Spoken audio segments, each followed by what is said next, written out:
When I look at your music, when I listen to your music and I look at your album covers and stuff like that, I'm seeing a lot of blue.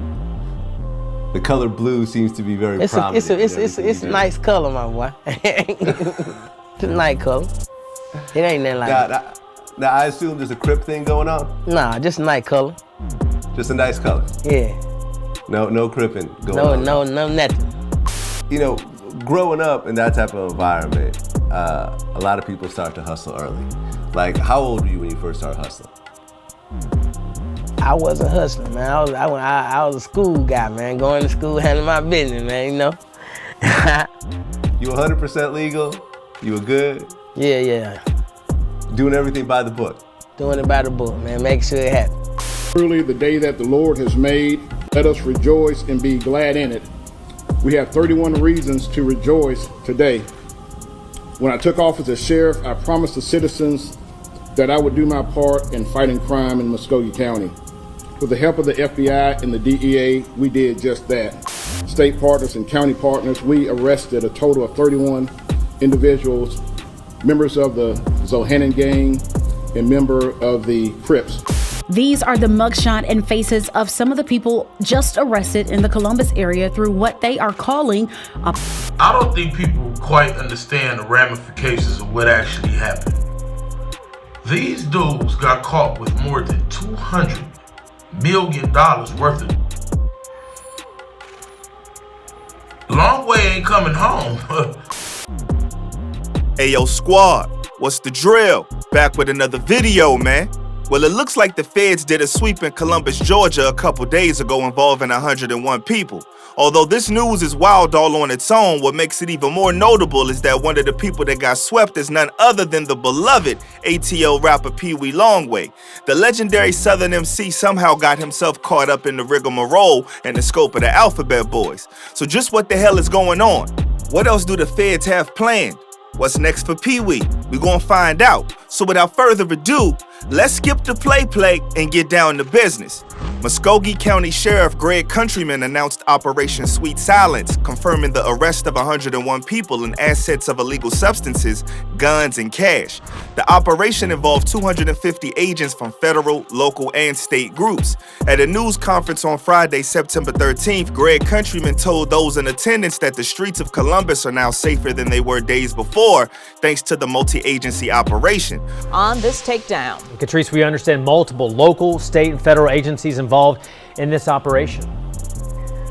That's right, several agencies involved. According to WRBL, the multi-agency effort started over 2 years ago and included the Muskogee County Sheriff's Office, the Department of Justice, the Harris County Sheriff's Office, Georgia State Parole, the Phoenix City Police Department, and the Federal Bureau of Investigation, among others. Over the past 2 years, the Muskogee County Sheriff's Office has worked in lockstep with the FBI and the DEA to go after some very dangerous gang members of the Zohannan gang, members of the Crips. The target of the operation was alleged criminal street gangs in Columbus, primarily the Zohannans and the Crips.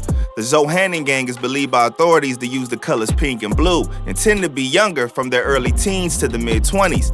Prosecutors in previous cases involving the Zohannans have said that they are a subset of the National Gangster Disciples, but such gang associations and alliances can only be temporary, and hybrid gangs can have varied connections.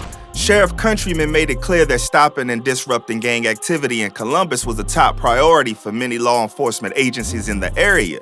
The full breakdown of items seized in the bus and their street value includes 155 firearms worth about 250 bands, 496 pounds of Breaking Bad, 57 things of ivory valued at about $6 million, 7.1 keys of Fin valued at about $700,000, 55,000 pounds of Mary valued at $250 million, which allegedly included a large amount of illegally grown stuff out of Cali, 1.3 keys of Bobby valued at $130,000 and some change, 5.9 pounds of GHB valued at about $270,000, and 755.8 grams of shrooms valued at $15,000.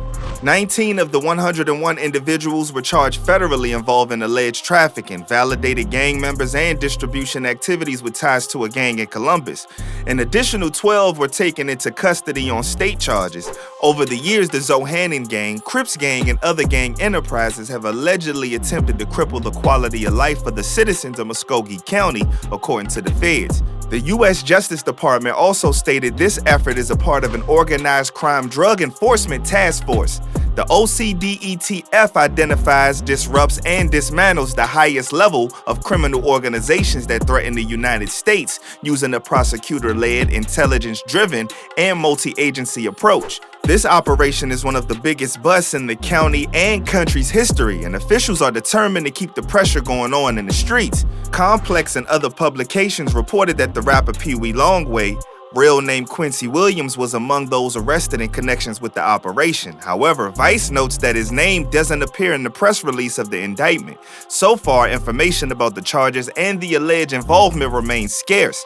Interestingly enough, just days before his arrest, rumors circulated online that Longway was hospitalized due to an overdose. Following the untimely demise of the rapper Rich Homie Quan from a suspected overdose, the false reports were quickly debunked when Longway took to Instagram to confirm he was in good health. However, these events coincided with his involvement in the bust, further complicating the narrative around his recent activities. Despite public information related to Peewee Longway's involvement seeming to be scarce, there has to be some information going around somewhere, according to YouTube OG Hood Educated. According to him, Peewee Longway wasn't even really down with none of the squad or the people that was involved in the bust. He got caught up over the phone through wiretaps, allegedly. Supposedly, he got caught up allegedly trying to get 20 things of Breaking Bad. According to Hood, they were allegedly using code names and all of that to conduct business, but that was easily deciphered by the Alphabet Boys. Hood said that on the 8th of July, allegedly a deal went down and Peewee did a pickup in a Camry and then got low. The wildest thing about this whole situation is that when you get to see the paperwork that Peewee is on, his name is listed alongside all Hispanic names. This leads one to believe that he was possibly tied in with the cartel in them, making this situation a whole lot messier. Man, this whole thing is wild for real, bruh. You hate to see it. It seemed like just yesterday Peewee Longway was that dude and he had the streets on fire with that whole Mr. Blue Benjamin wave. South Atlanta's own grew up in a single-parent home in the trenches and persevered and became one of Atlanta's most revered lyrical new talents of his time. Peewee's work ethic is phenomenal. He released over 20 projects since his debut in 2013. Certified down south legend for real. But it's a shame when rappers get caught up deep in the ish that don't even involve rap. I know rappers gotta allegedly get it how they live, but man, all that talent put at risk is kinda tragic for real. As far as what's next for Peewee Longway in this whole indictment, we just gonna have to wait and see. You know, when the feds bust a move, they don't want to shut up about it, so I know things are going to be moving along sooner or later. We definitely going to keep you posted about Longway in this case. In the meantime, stay smart, stay alert, and stay off them phones, man. I'm out, y'all.